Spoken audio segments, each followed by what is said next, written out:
Hello guys, welcome to my channel. ஒரு வழியாக பார்த்தீங்கன்னா நம்ம வந்து ஓடிஜியில் கேக் செஞ்சுட்டோம். ரொம்பவே சிம்பிளாக தான் பண்ணியிருந்தேன். பனானா சாக்லேட் கேக் பண்ணியிருந்தேன். அதுக்கு பார்த்தீங்கன்னா ஒரே ஒரு பனானா ப்ளஸ் ஒரு எக்கு ரெண்டையுமே எடுத்து மிக்சியில் நல்லா அரைச்சி எடுத்துட்டேன். அதை வந்து ஒரு பவுலில் தனியாக கொட்டிட்டேன்.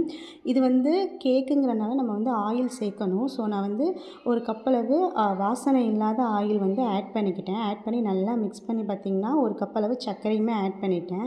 ஸோ அது கூடவே பார்த்திங்கன்னா மைதா மாவு, கோகோ பவுடர், கொஞ்சமாக பேக்கிங் சோடா, அப்புறம் பேக்கிங் பவுடர், ஸோ எல்லாமே ஆட் பண்ணி கொஞ்சமாக சால்ட்டு, ஸோ எல்லாமே ஆட் பண்ணி நல்லா மிக்ஸ் பண்ணி எடுத்துட்டேன். அது கூடவே கொஞ்சமாக பார்த்திங்கன்னா பாதாம் சும்மா உள்ளுக்குள்ளே இருக்கட்டும் அப்படின்னு சொல்லிட்டு பாதாம் போட்டு நல்லா மிக்ஸ் பண்ணி வச்சு ஓடிஜியில் வச்சு எடுத்துட்டேன்.